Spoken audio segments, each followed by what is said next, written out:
Hi everybody, how are you today? I am Rastin and welcome to IELTS by Rastin channel. درود به همگی، امیدوارم حالتون عالی باشه. راستین هستم. خوش اومدید به کانال آیلتس با راستین.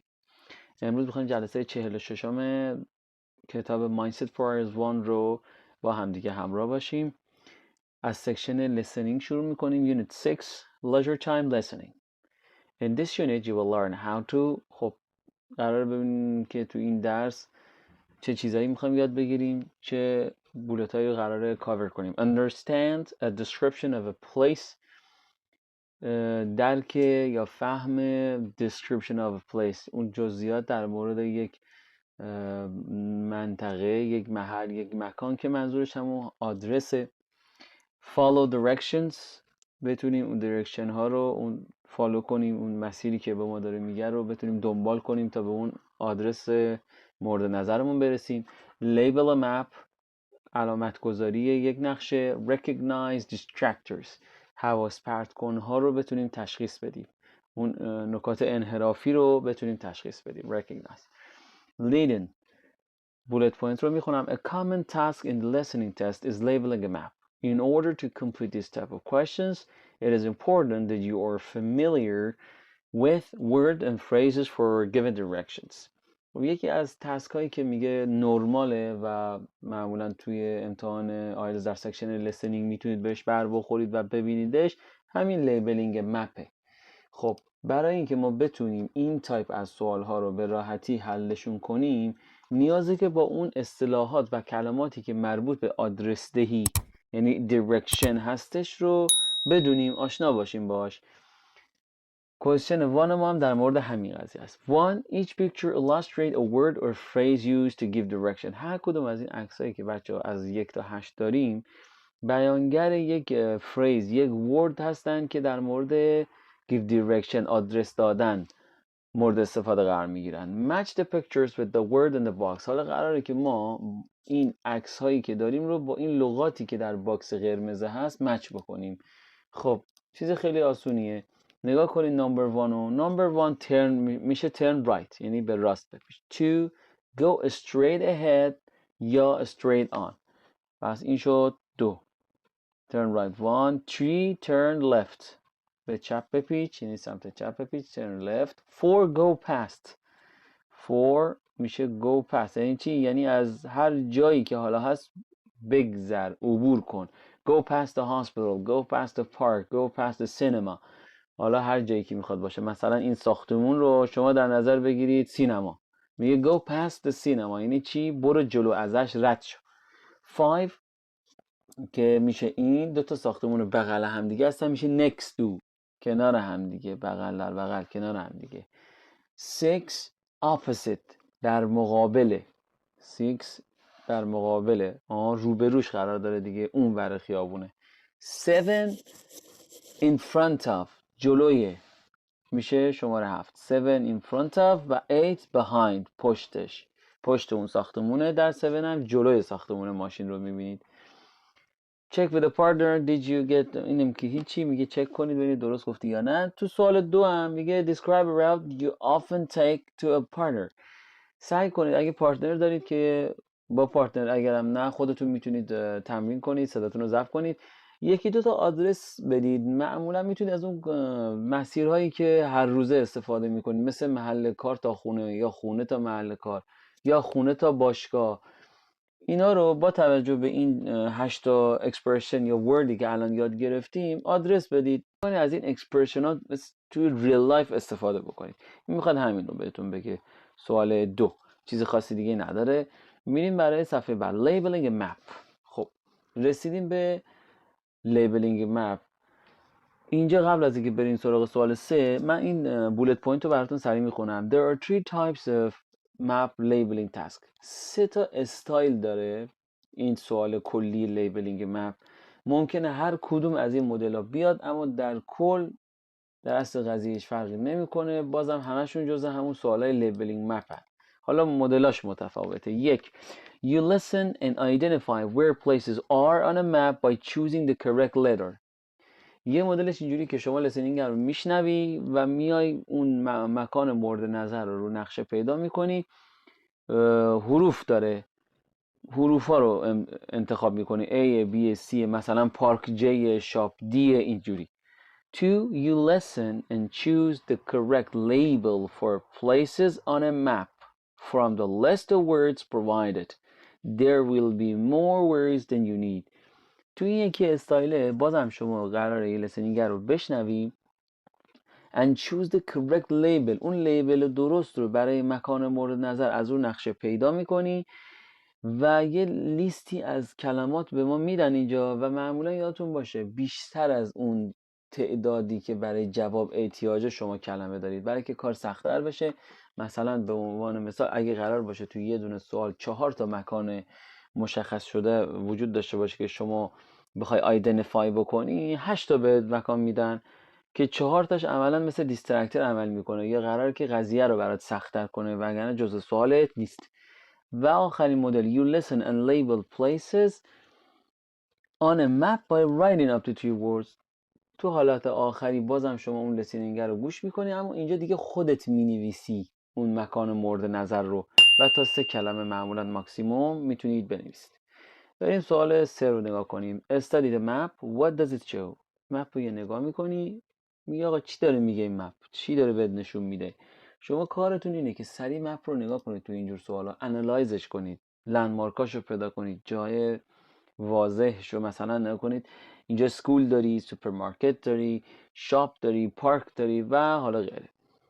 تیپ 3 میخونم. First read the question and try to understand what the map shows. اول میگه سوالو بخون ببین اصلا مپ چی داره بهت میگه، چی داره بهت نشون میده. And what you have to do. و قراره چی کار بکنی. تسکش یعنی این چی میخواد ازت این تسکه. Then study the map carefully and try to predict the type of language you might hear. بعدش میگه یکم عمیق‌تر به این مپ نگاه کن و بیا حدس بزن که به نظرت قراره چه چیزی بشنوی در مورد این مپ، چه تایپ لنگویجی قراره باهاش برخورد بکنید تو مپ. حالا سوال تسکی که قراره حل بکنیم. Match the places that appears on the map with the pictures. ببینید یه سری مکان‌ها ما تو نقشه داریم که تو این باکسه به همون اون مکان‌ها رو داده، شکلش هم جلو داریم. قراره فقط یه مچینگ ساده انجام بدیم. 1 تا 8 یعنی 1 to 8 اونورم 8 تا کلمه. Bridge, crossword, park, traffic lights, river, roundabout, pond and zebra crossing. خب بچه نگاه کنید از 1 شروع میکنم. خب یکی چیه؟ roundabout. درسته؟ اینا رو باید به خاطر بسپارید، بلد باشید. چرا؟ چون موقعی که داره طرف آدرس میده تو لیسنینگ دیگه موقعی که راوند اباوت رو شنیدی تو نقشه سریع میای چیکار میکنی؟ میگی نگاه کن این نقشه اینجا میشه راوند اباوت. ولی وقتی من کلمه راوند اباوت رو ندونم معنیش چی میشه باید بگردم دنبال نقشه. اصلا طرف فکر میکنه یه مکان رو نام برده. پس من باید با فریز ها و اکسپرشن ها ورد هایی که به دایرکشن مربوط میشه، به پلیسز هایی که تو مپ امکان داره باش برخورد بکنیم، یعنی باید باش اوکی باشم، بلد باشم، حفظ باشم. به خاطر همین وقتی که من این رو میدونم که راونداباوت یعنی چی، کراس ورد یعنی چی، سریع تو نقشه پیدا میکنم، فالو آپ میکنم دایرکشن طرف رو. خب 1 شد roundabout, 2 park, 3 traffic lights, 4 pond, 5 zebra crossing, 6 crossroad, 7 river and 8 bridge. Tip 4. Once you have understood the map, you are in a much better position to complete the listening tasks. میگه موقعی که نقشه رو تونستی درک بکنی تو موقعیت خیلی بهتری هستی برای اینکه تسکتو انجام بدی، چون فهمیدی چی کجاست، جاها رو دیگه دستت اومده. Note that the questions are in the order in which you will hear the answer on the recording. خدا رو شکرم سوالات جوریه که جوابا رو که در شما میشنوید اون فایل لیسنینگی که داره پخش میشه وان بای وان پشت سر هم یکی یکی جوابا رو داره فالو میکنه میره جلو. جوابا پخش نیست. شما همون جور که میشنوید سوال 1 رو مثلا جواب میدی میری رو سوال 2. اینجوری نیست که یکی سوال 1 باشه یهو صحبت ادامه طرف سوال 4 رو بخواد جواب بده. پس این اوردره. حالا میریم سراغ سوال 4. قراره به این نقشه نگاه کنیم، تانیا هاوس رو پیدا بکنیم و then listen to the phone message. یه پیام صوتی داریم تلفنی. تانیا has offered to give Melissa a lift to a concert. تانیا به ملیسا که دوستشه پیشنهاد میکنه give a lift بچه‌انی که میاد دنبالش که برسونه حالا به یه جایی که میخوان برن کنسرت. Listen to Melissa giving Tanya's direction to her house and label the map. ملیسا قراره به تانیا آدرس بده که خونش کجاست و تانیا بره دنبالش. Write the correct letter A to K next to question 1 and 2. اینجا اون تایپیه که ما قراره فقط یه لتر بذاریم مثل اون تایپ اولی که خوندیم از اون سه تا تایپ ها. مین استریت، سیلور استریت، قراره اینا دوتا رو جواب بدیم بهش. A to K فقط جلوشون بنویسیم، مثلا B C همون K. و در وهله دوم دوباره قراره گوش کنیم و ملیسا هاوس رو هم پیدا کنیم. حالا من هر سه تاشو با هم توی یه دونه فایل با هم دیگه انجام میدم. شما میتونید برای اینکه یه خورده بیشتر براتون جا بیفته دوبار گوش بکنید. خب بریم سراغ خود فایل لیسنینگ 49. میریم رو نقشه و تانیا هاوس اینجاست بچه ها. قراره از اینجا استارت بزنیم. اون آدرسی که داره بهمون میده از همینجا داره بهمون آدرس میده. من یکی یکی پاز میکنم و براتون دایرکشن رو فالو میکنم که شما دستتون بیاد که تو خود امتحان باید چجوری یک مکان مورد نظر رو در روی نقشه با توجه به لیسنینگ پیدا کنید. Offering to drive us all to the concert is really kind of you and makes getting there much easier. I don't live far from you at all. First, you need to turn right onto Maple Avenue and drive to the... ببینید first you need to turn right یعنی چی؟ بپیچی به سمت راست توی همین خیابون میپل اونیو. the bottom of the road, passing the supermarket on your left. To the bottom of the road یعنی بری تا ته خیابون و از سوپرمارکت که گفت در سمت چپته عبور کنی یعنی رد چی past the supermarket. Then you need to turn left at the traffic light. بری سمت چپ این traffic light. Turn left. And then take a sharp right onto Main Street. یه دست راست خیلی تند به سمت چی؟ مین استریت. پس ببین جی پیدا شد. جی چیه؟ مین استریته. این شد جواب اولیه. پس یک شد جی مین استریت. ادامه. You can also go straight on here, past the surgery, but I usually drive down Main Street. این بچه دیسترکتره.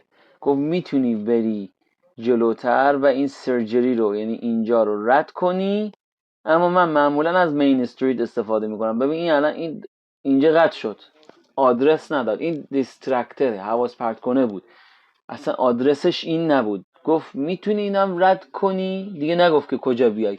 من ولی معمولا از همون مین استریت میرم. پس برمیگردیم سر همین مین استریت خودمون. Follow this road until you reach a roundabout. Follow this road یعنی این خیابون رو ادامه بده تا برسی به این راونداباوت. You'll pass a park and some shops on your right. آها ببین you pass the park and some shops on your right یعنی از این پارک که دست راسته و این شاپ که دست راسته رد میشی. When you get to the roundabout, وقتی میرسی اینجا یعنی میرسی تو roundabout, take the first turning on the left. take the first turning on the left یعنی همون اولین دست چپی که میبینی رو میری onto Silver Street. تا میرسی به سیلور استریت. As you approach the crossroads here, اینم my کراس house رود. is the first on the corner. خب ببین وقتی به اینم جواب دوم که گفت سیلور استریت یعنی اینجا میشه سیلور استریت. گفت وقتی به این سیلور استریت رسیدی خونه من همین اولی دست چپه که میشه سی. پس جواب دومی هم شد بی. خب این از بی و ملیسا هاوس هم که شد سی دیگه. خودش گفت که خونه من همون اولی دست چپ. اینجوری باید بچه ها فالو بکنید نقشه رو و بتونید به راحتی جواب رو پیدا کنید. پس این صفحه هم تموم شد. بینیم صفحه بعد. Now listen to Melissa's second message. She wants Tanya to pick up another friend, Sarah, on the way. حالا یه دونه مسیج دیگه داره، یه پیام دیگه گذاشته که میگه she wants Tanya to pick up another friend. الان از تانیا میخواد که یه دوست دیگه ای رو هم بره دنبالش و با هم دیگه برن. داره چی میکنه؟ آدرس اون دوسترم بهش میده. میگه write the correct letter A to K next to question 4 to 6. حالا نیو رود، سارا's house و اوک اونیو رو هم باید پیدا کنیم. اینو بچه ها میتونید بشنوید، جواب بدید و بعد بیاید یعنی پاس کنید و بعد بیاید جوابتون رو با جوابی که من میگم چک کنید. من فقط جوابا رو بهتون میگم تو اینجا جواب 4 no road it's K 5 is H and 6 is B. میریم سراغ هدینگ بعدی recognizing distractor. اینه که ما بیایم distractor ها رو پیدا کنیم. این چه جوریه؟ You need to listen carefully because in this type of listening task you will often hear distractor. میگه خیلی باید دقیق گوش کنی به listening. چرا؟ چون به خاطر اینکه در این نوع سوال ها، در این مدل سوال ها معمولا شما دیسترکتر خواهی داشت. پس بچه حواستون باشه به محض اینکه یه چیزی شنیدید یا اسم اون محل یا خیابون رو برد و شما دیده تو نقشه هست، سریع نرید جواب نزنید، چون احتمال اینکه دیسترکتر باشه خیلی زیاده. و یه دفینیشنی هم از دیسترکتر داده، میگه یه اطلاعاتی که شما فکر میکنید بهتون کمک میکنه برای جواب دادن سوال، در حالی که همچین چیزی نیست، بلکه قراره حواستون رو پرت کنه. حالا توی اکسرسایز 6 3 تا پاراگراف از این صحبتشون، این لسنینگه اکسترکت کرده، در آورده. ما قراره دیسترکترها رو تو اینجا تشخیص بدیم، آندرلاین کنیم. خب من اینا رو میام هایلایت میزنم براتون که بهتون بگم آقا کجاشون جزء دیسترکترها هستن. Question 1. Then you need to turn left at the traffic lights and then take a sharp right onto Main Street. You can also go straight on here. خب این همون جایی بودش که تو خود لسنینگ بهتون گفتم دیسترکتره. از اینجا تا اینجا. You can also میگه میتونی هم مستقیم بری و پست سرجری، از اون سرجری رد شی. ولی خب ما اصلا نیازی نداره به این نکته دقت کنیم، چون که تا همینجا قطع کرده آدرس دادنشو و برگشته سر همون آدرس دهی که داشته اول براش تعریف میکرده. این یعنی اینجا چیه؟ دیسترکتره. 2. Again, you need to turn right onto Maple Avenue and up to the light. Instead of turning left here, turn right. خب instead of turning left این اصلا مشخصه که دیسترکتره. به جای اینکه میگه بیای به چپ بگردی، یعنی گردش به چپ کنی، turn right. خب اینو آنه شما یه تریک خیلی ساده، اینو اصلا خط بزنید. فکر کنید همچین چیزی تو سوال نیست، تو listening نیست. حالا بخون.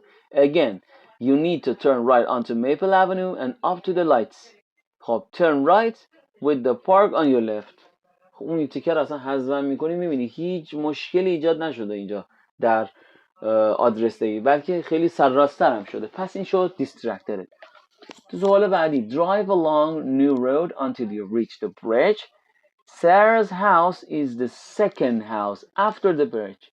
خونه سارا دومین خونه بعد از bridge، بعد از اون پل. That's on the right که سمت راسته. There are shops on the left. من دیگه نیازی به این ندارم، این دیسترکتره.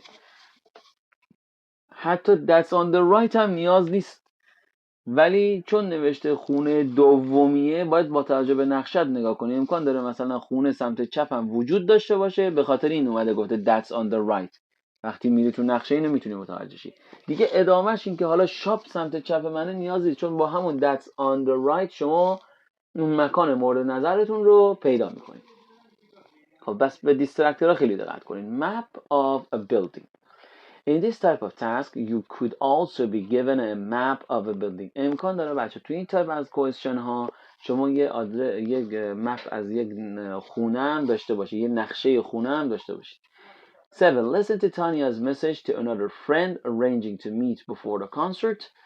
یه پیام دیگه گذاشته برای دوستش تانیا و داره یه میت رو با هم دیگه ارنج میکنن قبل از اینکه برن به اون کنسرته. Listen to Tanya's direction and label the map. قراره به آدرسی که میده گوش بدیم و مپ رو لیبلینگ کنیم، علامت گذاری کنیم. Choose the correct letter A to H and write the answer next to question 1 to 4. بچه ما از A تا H لتر داریم که هر کدومشون بیانگر یک جای مخصوصی هستن. قراره 4 تا مکانی که جای خالی گذاشته شده توی این نقشه خونه ما چیکار کنیم؟ اونا رو با هم دیگه مچ کنیم. فقط میتونید جلوش خود همون لتره رو بنویسید، نیاز نیست حروف رو بنویسید، مثلا سینما رو ننویسید، بنویسید B تمام. خب میریم سراغ listening 51 و خوب دقت کنید ببینیم چی میگه. Track 51. Hi, Jane. This is Tanya. I'm calling to make arrangements for the concert on Saturday. I can't آدرسه believe از you've این never قسمت been to the entrance. arena before. I often go at the weekend. There isn't just the arena concert venue. There are also lots of other things to do. Shopping, restaurants, exhibitions. I'm giving Melissa and Sarah a lift. So, shall we all meet up for a coffee before the concert? I'll give you directions. Okay, listen carefully. As you walk through the main entrance, you come to a square with a big fountain in the middle. This is where people usually arrange to meet up, and sometimes they have live music here. Beyond the square, on Main Avenue, on your right, there are several restaurants. And opposite these, on your left, is an exhibition centre. There used to be a cinema here, but they moved it when they finished building the arena. So, there are several coffee shops to choose from. One near the fountain, and one in the north end of the building. But I suggest that we go to the one at the end of Main Avenue, because it'll probably be less busy than the others. It's right at the end, after you pass the art gallery on the right. So, shall we all meet there at 7 o'clock? Then, after we've had a coffee, to get into the arena, we just need to go through the shopping centre, which will be on our right once we go back down Main Avenue. It can be a bit tempting, but there's no other way to get there, as the arena is the other side of it. Oh, and there are toilets beside the entrance if you need them. And then, after the concert, they open the door opposite, and you can go straight out into the car park, which is very convenient. خب اینم از این سوال خیلی قشنگ. شما از همون اینترست استپ بای استپ که داره آدرس میده میای جلو و جاها رو خیلی راحت با توجه به اون اکسپرشن ها و ورد هایی که یاد گرفتی پیدا میکنی، لیبل گذاری میکنی. میریم برای صفحه بعد. map of a park. اینم یه استایل دیگه. الان نقشه یک پارک رو به ما داده. Another type of map you might find in a map labeling task is a map of a park. The illustration below is a map of an activity camp. این نقشه‌ای که الان اینجا داری می‌بینی، illustrationی که میگه به داده، یک نقشه کمپ اکتیویتی کمپه که مال یه پارکه. Look at the map with a partner and discuss the different things you can see. این چی میخواد بگه؟ یه نگاه بکن، یه انالایزی بکن ببین چه چیزایی توی این مپ هست. میریم سراغ سوال نو که خودش سوال مربوط به همین مپ هستش. Listen to the manager giving a tour of the activity camp to a group of teenagers. Label the map with which activity they can do in each places. قراره که ما لیبل کنیم این مپ رو که چه اکتیویتی هایی رو در کجا میتونن انجام بدن تینیجرها. Use no more than 2 words for each activity. این همون استایل آخری است. قرار خودمون بنویسیم اون اکتیویتی ها رو، اون مکان ها رو، حالا اون کارها. اینجا اکتیویتی امکان داره یه جا فقط بگه پلیس ها رو بنویسیم. خلاصه این که ما خودمون قراره بنویسیم و خیلی دقت کنید بچه‌ها، نوشتید بیش از 2 کلمه ننویسید. به هیچ عنوان بیشتر از 2 کلمه نه. اگه 2 کلمه گفته 2 کلمه، اگه 3 اگه یکم یک. خوب دقت کنید. میریم سراغ لیسنینگ 52. خوب نقشه رو نگاه کنید، انالایز کنید نقشه رو. First of all, welcome to our activity summer camp. I hope you enjoy all the activities we have on offer. We start our tour at the outdoor theater here, where we hold many of our evening activities. From here, you can see our various water sport activities. Directly in front of the campsite, on the edge of the lake, we have the kayaking center. And then in front of the beach, we have an area reserved for diving. Swimming isn't permitted here. If you like racket sports, just behind the beach you can practice badminton in the large building. That's quite popular in the evenings. We also have some outdoor tennis courts. We used to have basketball in the building too, but now you can play it on the court behind the building. And if these activities make you hungry, the path from there takes you straight to the cafe and dining hall. However, we'll continue our walk along the lake shore, and I'd like to draw your attention to two other areas. One is this part of the lake, which is perfect for swimming, but for safety reasons, only when an instructor is present. Unfortunately, we can't offer sailing as an option here this year. And I also want to point out, just across the lake, a track for cycling. Some people in the past have also gone running on the track, but there were a few accidents because there isn't enough space for runners and cyclists, so now running isn't allowed. So now let's take this path here, towards the tennis courts. On our left, you can see there's a football field. Gary's our coach, and he'll be organizing tournaments during the week. He'll arrive tomorrow because he's taking part in a rugby game today. And now, if we walk up to the right of the tennis courts, we can see the archery field, surrounded by trees. And in the building, just to the right of this, you can hire equipment for the archery and buy snacks and drinks. It also has some table tennis tables, so you can go there and have a game if the weather turns bad. خب اینم از سوال 9 و اکسرسایز بعدی اگزم اسکیلز هستش که شما میتونید به عنوان هومورک انجام بدید. یه مپ دارید 8 تا آیتم و قراره که A to M رو فقط لیبلینگ انجام بدید. خب عزیزان به پایان این قسمت رسیدیم. اگر سوالی چیزی بود در مورد انگلیسی آیلتس یا همین کتاب در سکشن کامنت ها بپرسید، حتما بهش جواب میدم. اگه تا الان کانال من رو سابسکرایب نکردید لطفا کانال رو سابسکرایب کنید، نوتیفیکیشن رو حتما فعال کنید، اون آلارم زنگوله رو بزنید. اگه تازه هم با کانال من آشنا شدید بازم ممنون میشم که کانال من رو سابسکرایب بکنید و برای عزیزانتون شیر کنید. ممنونم که حمایت میکنید. تا جلسه آینده، خدا نگهدار. See you guys.